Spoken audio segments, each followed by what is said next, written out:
Antonio, soy colorista aquí en Barcelona y hoy concretamente pues eh, eh, mm, llevo un poco este webinar como embajador ColorEdge de ISO. ColorEdge es la gama de monitores para, para tratamiento de color de ISO.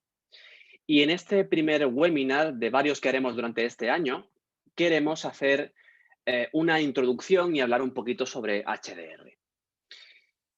Vamos a comenzar hablando sobre cómo estamos ahora mismo. Esto que tenemos es nuestro trabajo del día a día.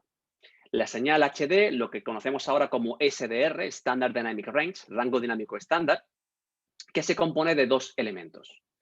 Una norma espacio de color llamada 709, que es este triángulo que estáis viendo en pantalla, que cubre un espacio no muy amplio del espectro de color visible, y una curva de rango tonal llamada gamma 2.4 con un punto blanco de 100 nits. Esta es la norma a la que hemos llevado trabajando durante un montón de años y ahora esto va a comenzar a cambiar. ¿A dónde vamos ahora a partir de esta situación actual? Al HDR. HDR es un nuevo conjunto de normas que nos permite utilizar un catálogo más amplio de colores, nos permite tener imágenes más brillantes, con mucho más contraste, con negros más puros, con una nueva curva que se asemeja mucho más a la curva perceptiva del ojo humano y sobre todo que nos permite utilizar por fin todo el potencial de las cámaras profesionales actuales. Desde hace muchos años, las cámaras tienen un rango dinámico y unas características muy superiores a la norma HD y en postproducción pues hemos ido dejando atrás parte de esa información. Gracias al HDR, pues nosotros ahora vamos a poder utilizar el 100% de la información de estas cámaras y poder ofrecer creaciones con mucha mejor calidad de imagen. Entonces, en HDR planteamos un nuevo espacio de color, que es el espacio 2020, es este triángulo que vemos con líneas puntuadas. Seguimos sin utilizar el 100% del espacio de color visible, pero por supuesto es un grandísimo salto desde el 709. Ocurre, sin embargo, que a día de hoy tecnológicamente no es posible trabajar el 100% del espacio 2020, con lo cual y temporalmente estamos masterizando HDR en un espacio de color intermedio llamado P3DCI, que no es ni más ni menos que el espacio de color que se utiliza para las salas de cine. Además de espacios de color más amplio, trabajamos ahora con una curva nueva. Una de ellas es la curva PQ, en la que tenemos una forma diferente, tenemos un rango dinámico más amplio y en el que el punto blanco más alto puede alcanzar matemáticamente, teóricamente, 10.000 nits. Aunque luego hablaremos de que actualmente por las limitaciones tecnológicas no nos quedamos tan arriba. Y además un punto negro mucho más bajo, con lo cual tenemos negros más puros y un aspect ratio mucho más grande.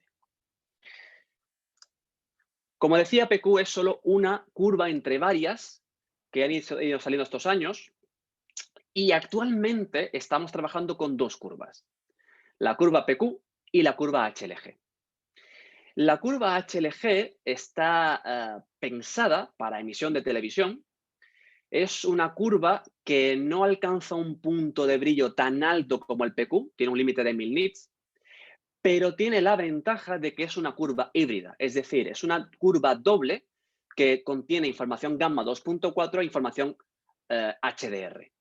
La ventaja de esto es que cuando lanzamos una señal de vídeo HLG, una pantalla, un televisor que no sea HDR puede interpretar correctamente esa señal de vídeo en el estándar SDR actual.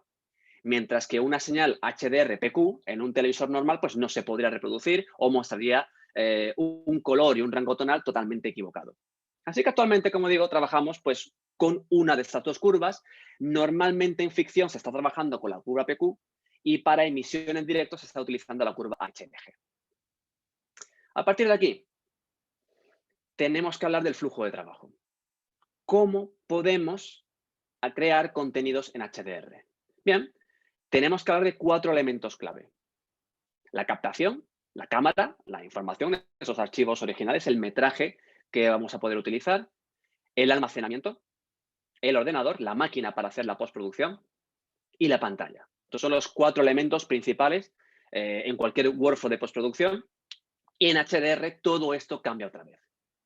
Pues quiero empezar hablando sobre lo que es captación.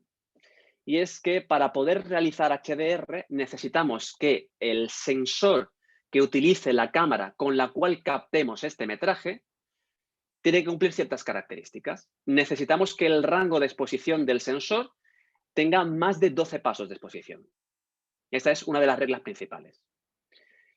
Luego, en cuanto a lo que es el codificador, el formato de archivo, necesitamos que sea mínimo un RAW 12 bits para que sea capaz de contener todo ese rango dinámico, o si no, una imagen que no sea RAW, pero que incluya una señal logarítmica codificada en mínimo 10 bits. Estos son los requisitos mínimos para poder crear una señal auténticamente HDR. Y a partir de aquí, pues, es ver, por supuesto, las cámaras profesionales todas cumplen este concepto. Arri, Red, Blackmagic, Sony, Canon, etcétera. Y más que se van a ir uniendo, pues, poco a poco. En cuanto al almacenamiento, los archivos HDR, como acaba de esperar, son archivos mucho más grandes. Si trabajamos con RAW, ya sabéis que los formatos RAW suelen ser formatos muy pesados. En el caso de que no sea RAW, que sean logarítmicos 10 bits, también necesitamos que sean archivos de muy buena calidad. Hablamos de archivos de vídeo con tasa de muestreo 444 y con un bitrate muy alto. Hay que decir también que no solo tenemos que pensar en el peso de la media original, sino también en la caché. Cuando nosotros configuramos nuestro software de postproducción para hacer caché y elegimos el códec en el cual queremos cachear temporalmente los archivos, siempre tenemos diferentes opciones intermedias, ProRes, DN, etcétera, etcétera. Bien, en el caso de HDR, será imprescindible que los archivos de caché sean 444. Por lo tanto, si sumamos a la media original toda esa caché en 444, estamos hablando de muchísimo, muchísimo espacio. Por lo tanto, si en SDR ya es muy necesario, casi imprescindible, trabajar con unidades de almacenamiento rápidas y potentes, en HDR es aún más importante, con lo cual vamos a los conceptos de siempre, es decir, utilizar unidades en RAID, almacenamiento en red y conexiones rápidas, concretamente pues conexiones Thunderbolt, Ethernet 2,5 GB o Ethernet 10 gigabits, que son aquellas que nos dan todo el ancho de banda necesario para poder hacer la postpro en real time.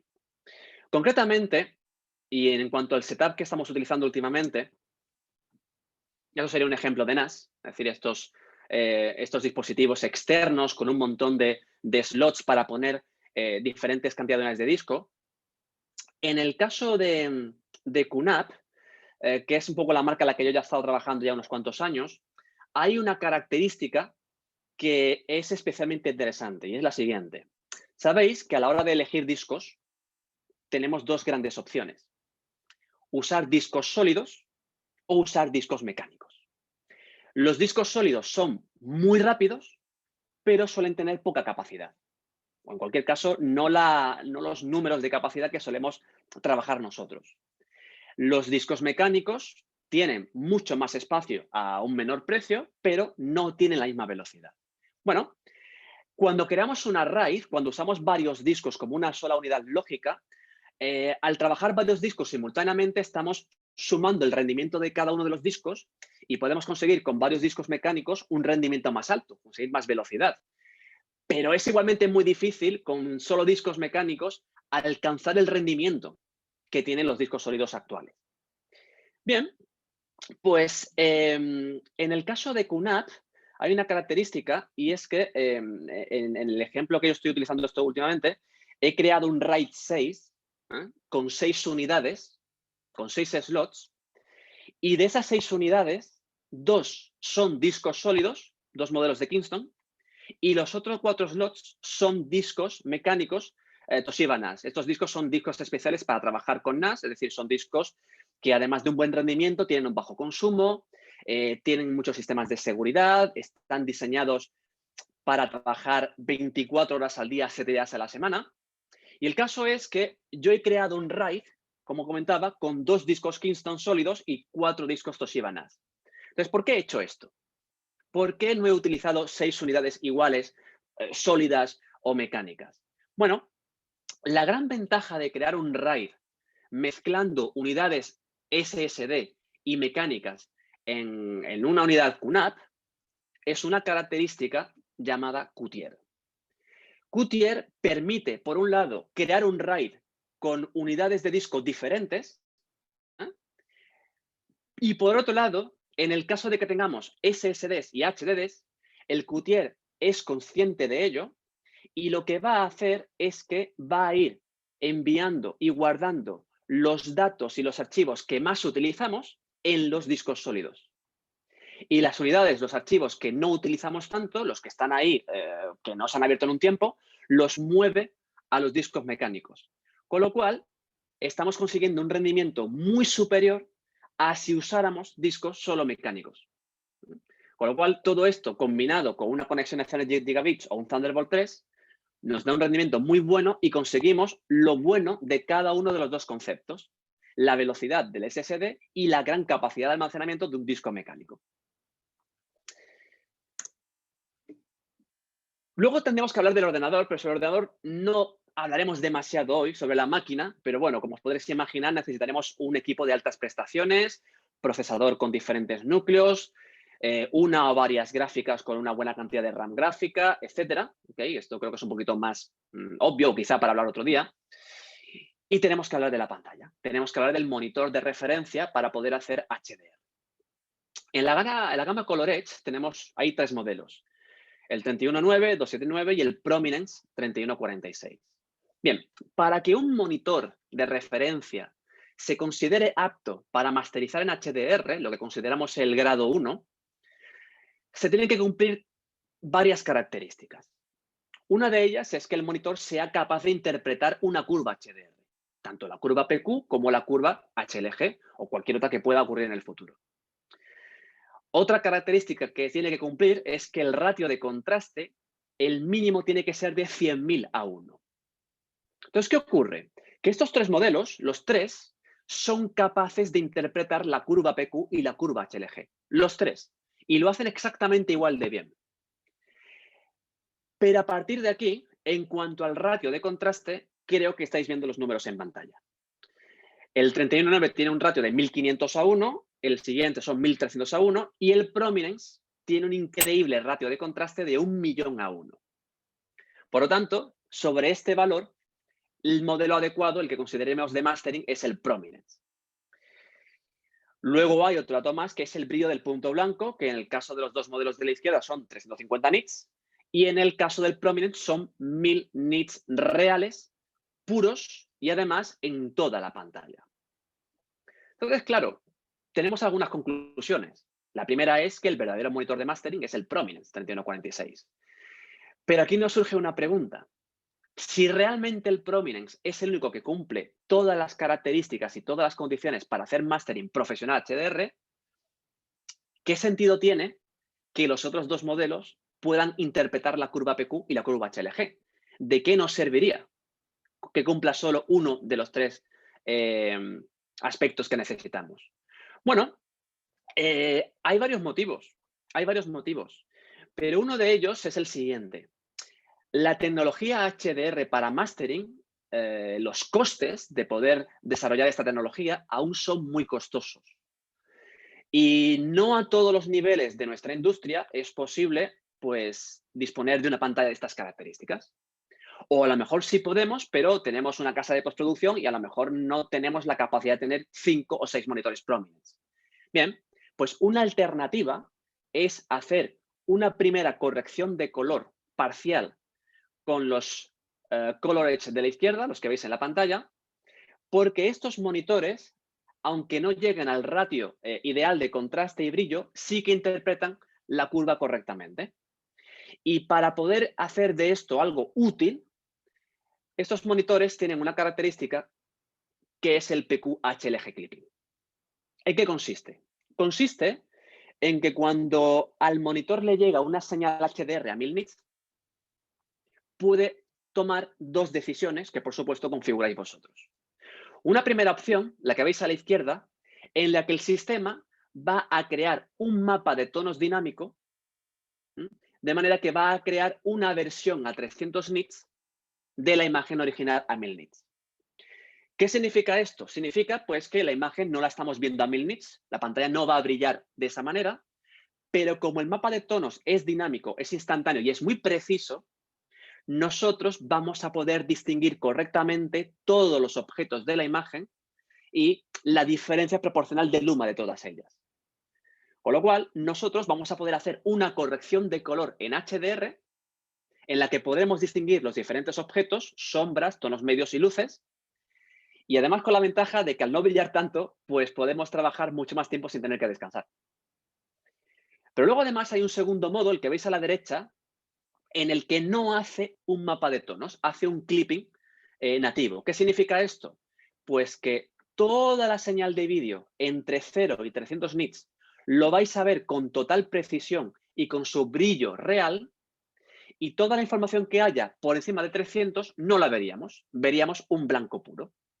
Entonces, con este segundo modo, no podríamos trabajar los objetos que tengamos por encima de 300 nits, pero los que tenemos entre 0 y 300 lo vemos con total precisión. Así que una alternativa para hacer HDR a nivel parcial es utilizar estas dos técnicas para poder hacer una corrección de color HDR y a partir de ahí, si nos es posible, usar un prominence para hacer un pase final, una quality control final y poder acabar de establecer los negros más puros y los blancos especulares, por ejemplo. Sería un ecosistema mucho más económico, totalmente compatible porque todo sería ISO y de hecho es un flujo de trabajo aprobado por Netflix. Hay producciones de Netflix que se han hecho así, con un primer color grading en modelos 319X y después una segunda corrección de color un poco más breve, más enfocada a luces altas y sombras en el Prominence. Es una alternativa que puede ser accesible y asequible para muchos freelance y muchos estudios de postproducción. Bueno, pues llegados a este punto, nos queda un último valor que no estaba en el gráfico inicial y es el software. Necesitamos un software que nos permita hacer postproducción en HDR. Y en este caso, el ejemplo del cual vamos a hablar es DaVinci Resolve. DaVinci Resolve, que además esta mañana, hoy mismo, ya por fin tenemos la versión final de DaVinci Resolve 17. Y en esta nueva versión, entre otras muchas, hay dos novedades muy importantes para HDR.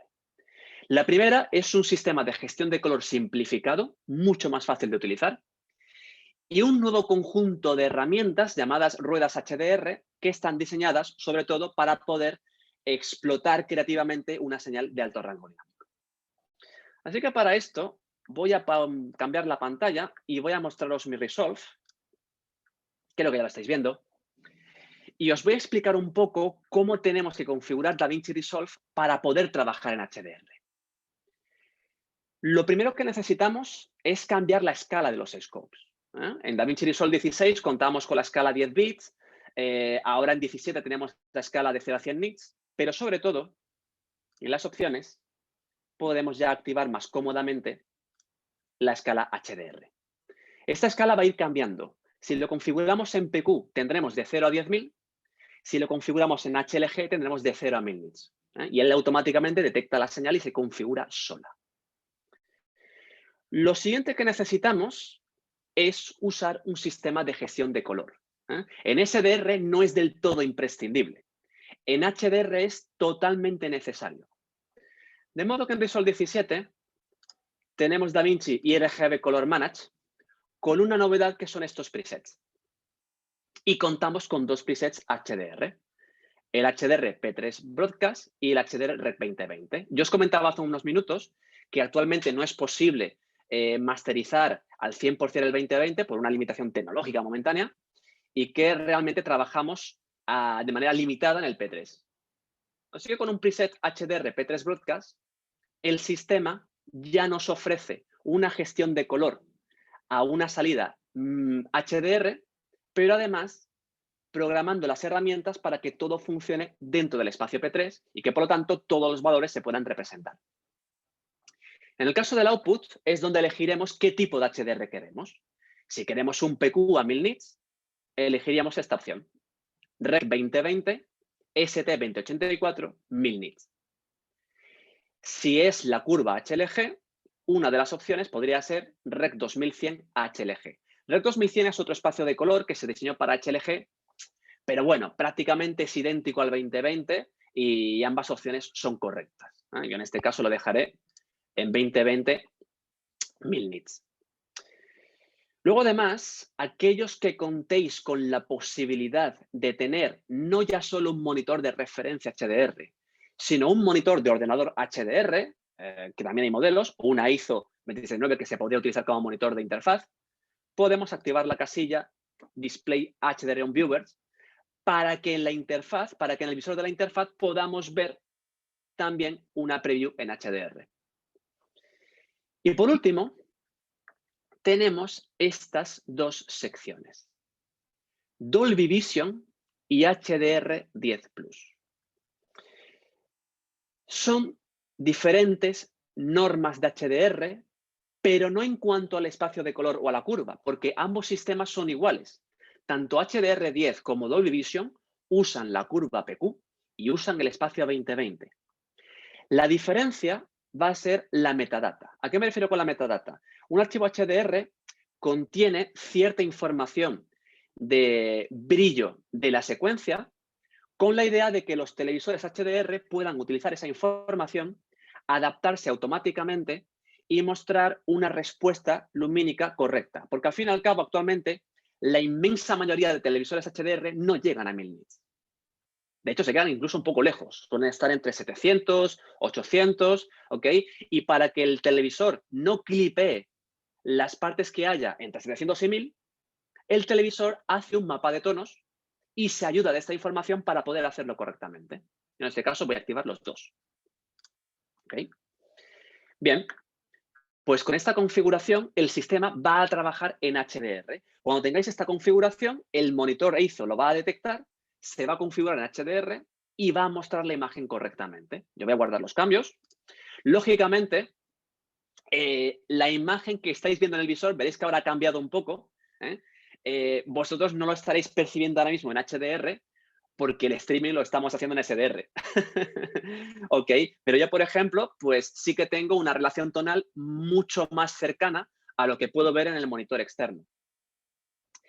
Y a la hora de trabajar, nosotros en Resolve tenemos diferentes herramientas primarias. Están las ruedas primarias, las logarítmicas. Hasta ahora, para HDR, utilizamos principalmente las logarítmicas. ¿Por qué? Porque todo el material que usaremos en HDR o será logarítmico o será RAW. Y los sistemas de gestión de color, todos los procesos de la corrección de color se realizan durante la transformación, no después. Por lo tanto, usamos herramientas específicas.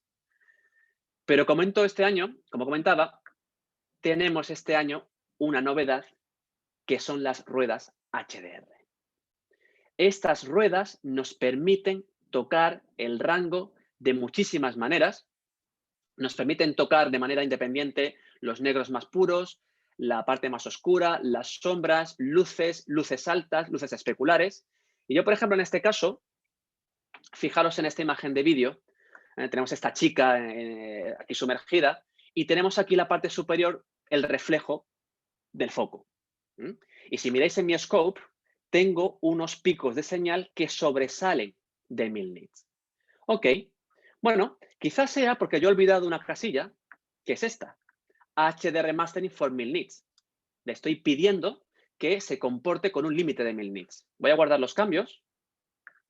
Veo que en este caso, pues no, es que realmente la señal tengo que corregirla, ¿de acuerdo? Y en este caso, posiblemente por la posición de la señal, seguramente estos puntos serán luces especulares, porque están en la parte más alta. Tengo una manera de comprobar que efectivamente estoy en lo cierto, y es que en las ruedas HDR tenemos estos controles que nos permiten visualizar qué parte de la imagen va a coger cada una de las ruedas. De modo que si yo hago un clic en especular, veo que no me coge nada, pero en Highlights sí me lo coge. ¿Veis? Así que yo voy a coger el control Highlights y lo voy a bajar un poco, efectivamente, para que no tenga ningún elemento de la señal por encima de 1000 nits. ¿Veis? Esto sería un pequeño ejemplo de una corrección HDR en la que yo decido qué objeto quiero mover, compruebo cuál es la rueda adecuada y hago la corrección. Y además es algo independiente, no ha alterado el tono de piel, no ha alterado las sombras, no ha alterado absolutamente nada, gracias a tener más rango de información y una herramienta que me permite gestionarlo y corregirlo. Bueno, la corrección de color, como sabéis, son muchos factores. No daría tiempo a hablar de todo aquí hoy. Solo quería mostraros por lo menos lo que es la configuración en Resolve y presentaros esta herramienta que es maravillosa, la herramienta HDR. Y yo os hablaba antes de la metadata. Yo os decía que es una información que recoge ciertos datos sobre el brillo de la imagen. Bueno, esos datos tenemos que generarlos nosotros. Tenemos que pedirle a Resolve que use esos sistemas para analizar el clip, analizar la secuencia y que genere esa información. Entonces, tanto en HDR como en Dolby Vision tenemos unos paneles para poder definir esto. Yo esta vez lo voy a hacer con Dolby Vision. Y en Dolby Vision tengo estos botones, Analyze All Selected, que sirven para pedirle que analice el clip. Voy a hacerlo solo con este clip de vídeo, así que clicaré en Selected. Voy a dejarle que lo haga, como veis es muy rápido.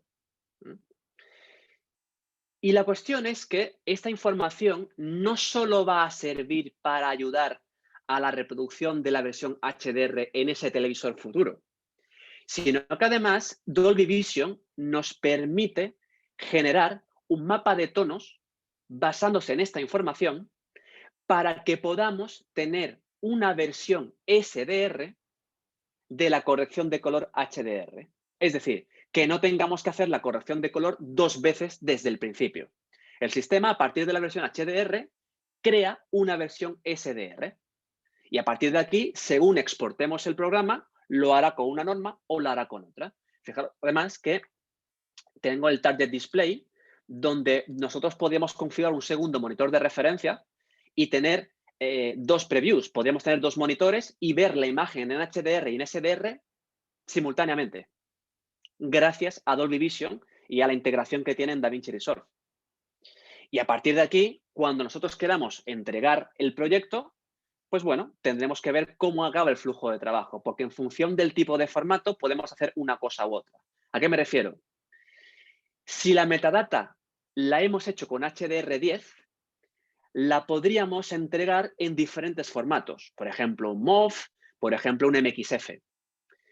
Pero si la metadata es Dolby Vision, actualmente la única manera es a través del formato IMF, que es un formato contenedor de nueva generación en la que nosotros podemos contener un montón de información, podríamos mantener diferentes másters de señal de vídeo, de audio, y es compatible totalmente con toda la normativa Dolby Vision. Y de hecho actualmente Netflix ya va pidiendo entregar en IMF y algunas plataformas más además de Netflix. Con lo cual, en el caso de tener que entregar HDR, tendremos que ver exactamente qué flujo HDR queremos de entrega. Si nos piden un ProRes o nos piden un IMF, eso habrá que verlo.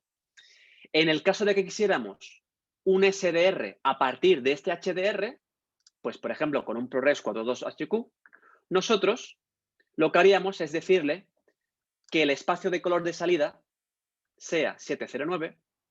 Voy a buscarlo aquí. Aquí estamos. El gamma también, por supuesto. Vamos a ver que está por aquí. 709, aquí.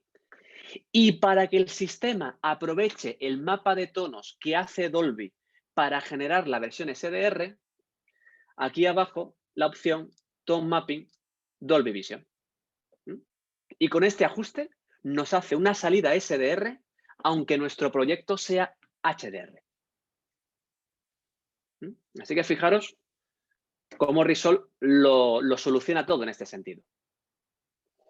Bien, resumiendo un poco hasta aquí y volviendo un poquito a mi un poco a la presentación en la que estábamos y yendo un poquito más hacia atrás, aunque creo que lo voy a dejar aquí de momento. Resumiendo, HDR nos proporciona un nuevo conjunto de normas donde podemos tener imágenes más vivas, más luminosas, más puras, con mayor definición y con colores más vivos. Tenemos actualmente 2 grandes curvas que son PQ y HLG. Tenemos en PQ 2 normas también de emisión que son HDR10 y Dolby Vision.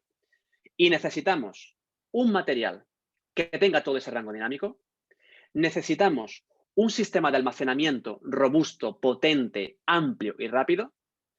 Necesitamos un monitor de corrección de color de referencia que sea capaz de entender esta nueva normativa y un software de postproducción para poder hacer el mastering y poder entregar la pieza final. Esto es un poco lo que os queríamos contar hoy como introducción a lo que es el concepto del HDR. Y antes de ceder el paso a Ana y que continúe, y de incluso de abrir un turno por si alguien quiere hacer preguntas, que además hemos dejado un panel con preguntas y respuestas. Ahora revisaremos todo y trataremos de responder a lo que queráis. También, por último, para aquellos que queráis más información sobre las características de estos monitores, tenéis el correo de IZO, marketing@izo.es, y tenéis también, para aquellos que queráis consultar sobre HDR, sobre DaVinci Resolve, etcétera, etcétera, mi correo, que es ajbazalo@icloud.com. Voy a poner los dos correos en el chat para que lo tengáis más cómodo, para que podáis hacer un copiar-pegar. Aquí va el de IZO. Aquí voy a poner el mío, icloud.com. Ok, podéis consultarnos lo que queráis. Y a partir de aquí, pues le devuelvo un poco el turno, la voz a Ana, que sé que anda por ahí detrás, escuchando atentamente, para que nos comente algo más y para que nos gestione un poco el tema de las preguntas. Ana. Muy bien, gracias, Antonio. Sí, efectivamente, recibiréis después todos los asistentes un email para que tengáis nuestro contacto. Estamos a vuestro servicio para lo que queráis ampliar más información sobre los productos aquí mostrados, y tanto a nivel de producto como de financiación de renting, incluso las opciones de alquiler de estos 3 monitores HDR. Dicho esto, empezamos con el turno de preguntas. Por aquí pregunta Pelayo Prieto si podrías hablar de las diferencias entre los metadatos dinámicos y los fijos. Sí, esa es justo la diferencia entre HDR10 y Dolby Vision. Cuando comenzamos a crear contenido en HDR, todo estaba en pañales, por así decir, y los primeros televisores HDR, aunque eran de muy altísima gama y eran muy caros, alcanzaban un punto de brillo muy bajo. Los primeros televisores HDR llegaban a lo mejor a 400, 500 nits, no más. Y hablamos de modelos que en su momento podían costar tranquilamente 10.000 euros. Fijaros cómo están las cosas. Bueno, pues para poder hacer una adaptación a esa señal de vídeo y que no saliera mal, se creó la metadata. Tú hablas de metadata estática y dinámica. ¿Cuál es la diferencia? La metadata estática lo que hace es analizar toda la película, toda la secuencia, y busca el píxel más brillante de toda la película. Y coge la información en nits de ese píxel, que pueden ser, por ejemplo, 950 nits, por ejemplo. Luego coge el brillo medio de la película, que pueden ser 300 y pico, 400 nits. Y con esos dos números, cada televisor adapta la señal de vídeo. ¿Qué ocurre?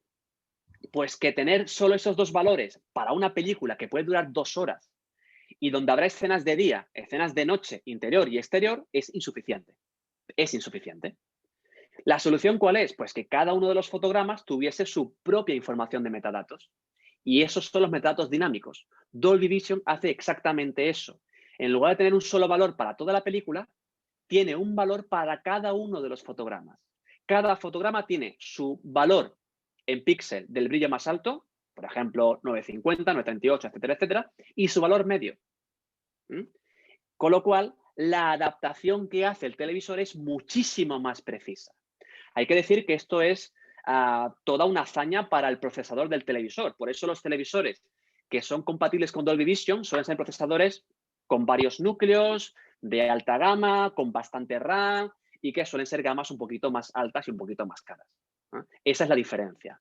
Luego, por otra parte, hay que mencionar HDR10 Plus, que lo habéis visto en la compartición de pantalla. HDR10 Plus es el HDR10, pero también dinámico. Esto es una iniciativa de Samsung y algunos fabricantes más. Es abierto, no va con licencia como Dolby. El principio es exactamente el mismo. El principio es el mismo. Y a nivel de adaptación dinámica son bastante similares. Pero a la hora de utilizar esa información para generar la versión SDR en postproducción, la de Dolby es muchísimo mejor. Es mucho más precisa. Tan precisa que cada vez hay más coloristas que aunque no les pidan HDR, aunque les pidan SDR, lo hacen en HDR y desde el máster HDR hacen la conversión a SDR usando Dolby Vision. Porque en muchos casos es el mejor SDR que puedes conseguir. Así que es algo muy, muy, muy interesante. Estupendo. Hay otra pregunta de Óscar Larrieta que pregunta si realmente es una ventaja la calibración integrada en el monitor. Imagínate, te ahorras el trabajo. Te ahorras el trabajo. De hecho, hasta se puede programar. Cada X tanto, pues calibra. Normalmente solemos calibrar las pantallas cada 6, 8 semanas de uso. Con lo cual, es mucho mejor no tener que hacer eso. Lo que sí que recomiendo es que cuando uséis el calibrador integrado de la pantalla, que dejéis la sala a oscuras. Porque el calibrador no está totalmente pegado a la pantalla, porque si no, no se podría desplegar, ¿de acuerdo? No está totalmente pegado y por ahí se podría colar luz ambiente.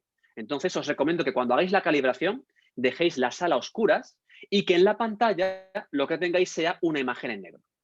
A partir de ahí, funciona súper bien. Perfecto. También quizás convendría comentar que el Prominence, el CG3146, es el primer monitor en el mundo de grado HDR de grado 1 con sonda de calibración Sí. incluida. A ver, tenemos más preguntas por aquí de Víctor Martín que dice, es interesante el nuevo preset DaVinci White Gamut, sobre todo para el caso de talonar SDR y HDR para un mismo proyecto. ¿Lo has probado? Sí, sí. Está pensado, por un lado, para tener en mente que haremos las dos versiones y también está pensado para cuando tengáis secuencias de diferentes cámaras, porque cada cámara tiene su gamut. Entonces, lo que hacemos ahora es que en lugar de concentrarlos ya directamente en el gamut de salida, trabajamos en un gamut intermedio increíblemente amplio, que es el de DaVinci, donde podemos conformar prácticamente cualquier cosa. Con lo cual, a la hora de reutilizar correcciones de color entre cámaras, la respuesta es mucho mejor. Y la respuesta que dan las herramientas en cada uno de los clips de cada una de las cámaras es prácticamente idéntica. Bien, a ver, Guillermo nos pregunta que ¿puedes ahondar un poco más en el concepto de perceptual quantization? Sí, está desglosando el concepto del PQ. La verdad es que en el tiempo que tenemos, la verdad, siendo sinceros, no, porque es algo increíblemente teórico y daría para horas y horas y horas. Puedo comentaros algunas cositas que de hecho ya las he mencionado. Es una curva muy diferente en forma a la curva de corrección de gamma, porque la curva de gamma era realmente un defecto de las pantallas CRT, mientras que la curva PQ es una curva que intenta representar la respuesta perceptiva del ojo humano. Es una curva realmente logarítmica, hasta el punto de que cuando tenéis material en log y lo pasáis a una pantalla HDR, solo con poner HDR ya se ve bien. Ya no se ve logarítmico. Se ve muy bien de entrada. Es una pasada. Y es una curva además que tiene una longitud mucho más extensa. El límite está en 10.000 nits teóricamente porque se supone que el rango dinámico humano alcanza los 12.000 nits. Se supone. ¿Vale? Esto, estudios científicos, en fin, ya sabéis que luego la ciencia todo cambia. La cuestión es que tecnológicamente es imposible llegar a 12.000 nits o a 10.000. Estamos ahora en 4.000 a nivel de norma real de postpro. Y también os digo una cosa, 10.000 nits es mucho brillo. 10.000 nits concentrados en una pantalla de 55 pulgadas a 2,5 metros del sofá es muchísimo brillo. Tengo dudas de que lleguemos a ver eso si no hay un cambio paradigmático en el sentido de pantallas más grandes, arquitecturas diferentes, o no lo sé. De hecho, las primeras normas que se han aprobado para HDR en cine ni siquiera llegan a 1.000 nits, llegan a 500. Porque claro, entre que es una sala totalmente oscura y una pantalla tan grande, ya 1.000 nits se ve que es mucho en esos contextos. O sea que vamos a ver realmente hasta dónde le sacamos partido a este tipo de curvas. Habrá que ver un poco el futuro. Siguiente pregunta de Pelayo Prieto. ¿Son los metadatos los que permiten que el televisor, aunque no sea HDR, haga la conversión a SDR con una interpretación de ese talonaje en HDR? No realmente, salvo quizá algún modelo que yo no conozca. Es decir, los metadatos de los que hablamos están pensados para que ese televisor que sí es HDR pueda mostrar correctamente el rango tonal, aunque ese televisor sea incapaz de alcanzar 1.000 nits. Porque si no existiese esto, cualquier valor por encima de 600, 700, que es lo normal hoy en día, lo veríais blanco. Es decir, veríais sobreexposición todo el rato y eso no puede ser. Entonces, la metadata está pensada exactamente para eso. ¿Hay algún modelo de televisor que no sea HDR, que sea SDR, pero que pueda utilizar metadata para primarlo y tal? No lo sé, no lo sé, habría que investigarlo. Me resulta un poco extraño que exista eso, porque no le veo el sentido comercial, francamente. No le veo el sentido. Pero por darte otro ejemplo más parecido a lo que tú preguntas, si vosotros subís un archivo HDR a YouTube y lo subís con la metadata, YouTube utiliza esa metadata para crear la versión SDR de ese archivo de vídeo. Y cuando veis ese archivo de vídeo en un móvil que no es HDR o en un televisor normal o en un ordenador, ese SDR tiene precisión gracias a esa información. Bien, pasamos a la pregunta de Alex Iniesta, que dice: a nivel de negros profundos, vemos que los monitores OLED tienen gran calidad. Entonces, para conseguir negros profundos con EIZO, ¿cómo lo gestionan estos monitores? Ajá. Vale. Un monitor OLED efectivamente tiene la capacidad de desactivar zonas parciales y por lo tanto es un negro puro. Hay que decir que no están apagados del todo, ¿eh? O sea, siguen encendidos. Lo que ocurre es que tiene un nivel de brillo tan bajo que el ojo humano no lo percibe y lo percibimos como apagado. En el caso de la tecnología LED, ¿cómo se pueden conseguir unos negros, o mejor dicho, un ratio de contraste equivalente a un OLED? Bueno, pues depende de la calidad de la zona LED, es decir, de las luces blancas que son las que aportan brillo a una pantalla LED. Cuanto más alta es la gama de un monitor, más zonas LED tenemos en la pantalla, más independientes son la una de la otra, más inteligentes son, más precisas son en su nivel de brillo y más rápidas son a la hora de hacer una gran bajada de luma o una gran subida de luma. Entonces, esto va en el precio. Este es uno de los motivos por los cuales monitores como la Prominence tienen un coste tan, no voy a decir elevado, porque de hecho la Prominence es la más económica de toda la gama HDR Prominence, Radeon 1, pero este es uno de los motivos por los cuales los costes actuales son los que son, porque se requiere introducir en el panel muchísimas zonas de luces LED y cada una de esas luces LED tiene que tener una buenísima precisión, una buenísima respuesta y luego un software y un hardware de control, de gestión de todos estos componentes de la pantalla que sepa interpretar correctamente la PQ y poner el valor que tiene. Yo os puedo decir que en el caso de la Prominence, que la estuve usando un par de meses, el negro era increíble. El negro era increíble. De hecho, no llegué a comparar con mi OLED porque no podía ponerlas juntas la una al lado de la otra, pero prácticamente me costaba mucho creer que no era OLED. Me costaba muchísimo creerlo.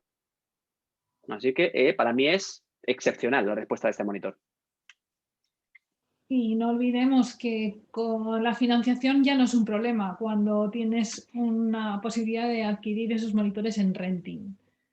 Claro, eso Otra es. pregunta, sí, por parte de Sergio Vargas, dice: ¿es ACES la mejor manera de trabajar en HDR?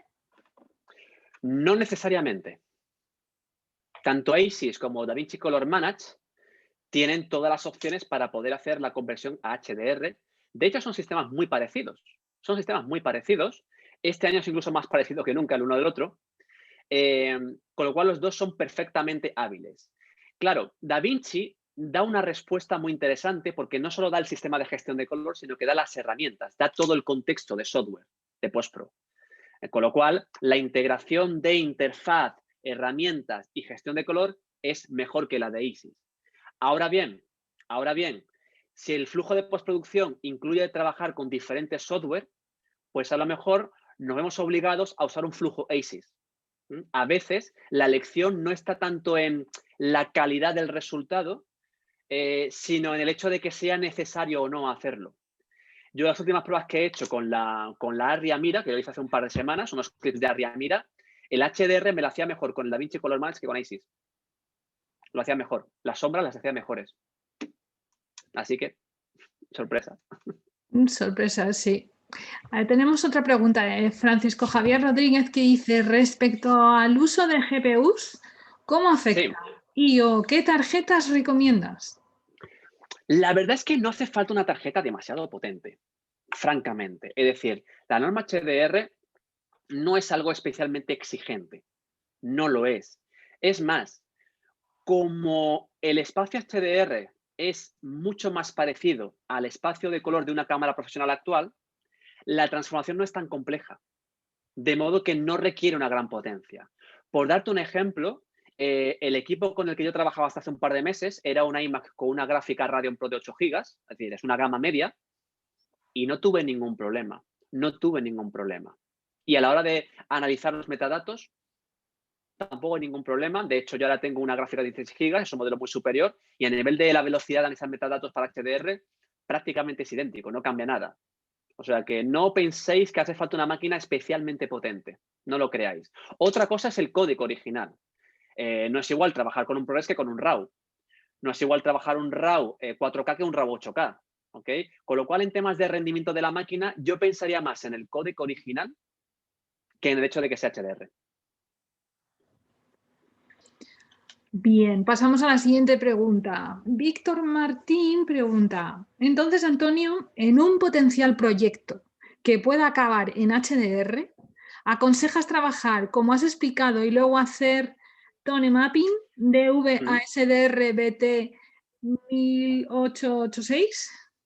Este es el workflow que se está imponiendo. Es el que se está imponiendo. Evidentemente no es el único. Conozco gente que lo hace justo al revés, que hace la colorización, hace el tamaje en SDR, lo hace normal y luego lo amplía a HDR. ¿Ok? Lo puede hacer al revés si quiere. Pero sí, ese rango, ese ejemplo que tú pones, que es de hecho el que he recomendado yo aquí, en mi experiencia personal es el que mejor resultado me ha dado. Y además, pensado una cosa, trabajar en HDR es increíblemente cómodo, porque no tienes límites, porque usas el 100% de la señal y porque tienes muchísima más libertad creativa que en SDR. Y claro, como al fin y al cabo este es un trabajo creativo, es muy importante que os sintáis cómodos, que sintáis que vuestra creatividad tiene una salida, tiene una respuesta. Y aquí la clave es el HDR. Yo a veces digo que el HDR es mejor, es más un regalo para los que hacemos postpro que para los espectadores. Porque los espectadores, la educación visual es un poquito más compleja y hay mucha gente incluso que nos diría, yo no distingo SDR de HDR, pero los que curramos en postpro, wow, es otro mundo. Qué emoción le pones al trabajo. Vais a tener que vosotros pagar por trabajar en HDR.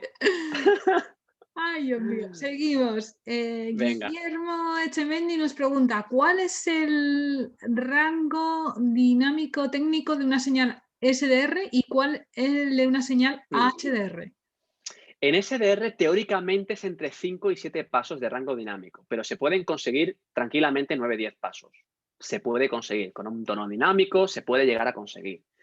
En HDR el rango dinámico, bueno, no hay un límite máximo, pero el mínimo que se exige es más de 12. Es decir, si la cámara no es capaz de captar 12 pasos de rango dinámico, no es HDR auténtico. En cuanto al máximo, bueno, ahora mismo el RAW máximo son 16 bits, que es el de ARRI. No sé si Red llega a 16 bits ahora mismo. Con lo cual, con 16 bits en RAW lineal tendríamos 16, 17, 18 pasos de rango dinámico aproximadamente. Ahí son un poquito los límites en los que nos movemos. También hay que decir que no depende solo del sensor. Cuando subes la ISO, el rango baja muchas veces. Entonces, bueno, no hay un valor concreto, francamente. Ya veo. Seguimos con una pregunta de Francisco que dice, ¿cómo se aguanta tanto tiempo trabajando en HDR? Si yo veo una película en casa, por la noche tengo que poner el ahorro energético al máximo para poder ver sin que me reviente el ojo. Fijaros que yo decía 10.000 nits son mucho, pero es que 1.000 también son muchos nits, son muchos nits. Pues pasa un poco de todo. De entrada descansamos más, descansamos mucho más el ojo. Hay que parar mucho más veces. Conozco compis que usan gafas polarizadas para HDR. Y otra opción es no hacer todo el proceso de corrección de color con un monitor 1000 nits. Si la pantalla es de 300 nits, el ojo se cansa menos. Y si, por ejemplo, una peli tardas 2 semanas en hacer la corrección de color, de esas 2 semanas puedes trabajar, si son 15 días, trabajar, por ejemplo, 12 días a 300 nits y los últimos 3 días únicamente los trabajas a 1000 nits. por ejemplo. Por ejemplo. Pues por aquí tenemos, creo que va a ser la última pregunta de Miguel Díez, que dice, ¿es compatible el sistema Dolby con el HDR10 y HDR10 Plus? Si te refieres al hecho de que un archivo de vídeo, un máster final, tenga las 3 normas, sí. De hecho, la norma HDR10 Plus es una versión 2 de HDR10, con lo cual en el fondo es la misma norma.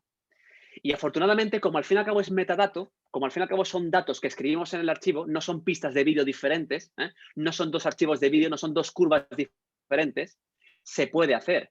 Todo lo que es Blu-ray 4K actualmente es HDR10 y Dolby Vision. Y en función del reproductor y en función de la tele, te utiliza unos metadatos u otros. Y todo lo que es Netflix, HBO, bueno, HBO no, por desgracia, pero Netflix hace exactamente igual. Si tu tele es HDR, pum, HDR. Si la tele es Dolby Vision, pum, te salta Dolby Vision. Es automático. ¿Sí, señor? Muy bien, pues tenemos una pregunta nueva. Es de Mauricio Silva. Pregunta, Venga. ¿cuál sería el set de monitores básico si yo necesito generar daylights para Netflix en HDR? Claro, aquí hablamos de qué monitor es el ideal para tener en set. Y ahí yo digo que la Prominence. Porque el director lo que quiere es tener una visión lo más parecida posible a la entrega final. Y en este caso la Prominence es la de grado 1. Es más, la Prominence tiene otra característica, si no estoy equivocado, espero no equivocarme con lo que voy a decir ahora, si no estoy equivocado, la 3146 tiene entrada SDI. ¿Esto me lo puedes confirmar, Ana? Sí, te lo confirmo yo, Antonio. Tiene Porque yo SDI. juraría que la diferencia entre la 45 y la 46 es justamente esta. Y que funciona hasta 12 Gs también, ¿eh? Ajá. Entonces, ¿tenemos confirmación? Sí, sí. Vale. Pues blanco y en botella. Ya sabéis que en el set es necesario que utilicemos SDI, por lo tanto, la Prominence, sin ninguna duda. Estupendo. Pues no aparece ninguna pregunta más. Y además hemos cumplido el timing, ¿eh? Mira la hora que es. Sí, Fantástico. justito. Bueno, yo quería darte las gracias, Antonio, ¿vale? Por esta espléndida explicación de a veces estos conceptos técnicos, las curvas, etcétera, se complican un poco y la verdad que, bueno, pues ha estado bastante bien y ha aclarado muchos conceptos, digamos, del workflow de trabajo, no solo centrándonos en toda esa parte. Yo daros las gracias a vosotros por organizar el webinar y sobre todo a la gente que se ha conectado con nosotros esta tarde, a los que habéis preguntado, a los que habéis atendido por estar un rato con nosotros. Y bueno, pues habrá más webinars, estáos atentos a las redes sociales, ¿verdad, Ana? Sobre los próximos. Sí, correcto. En abril tendréis noticias nuevas Sí. nuestras. Sí, es una buena idea. Recomendar que nos sigan en las redes sociales, claro que sí.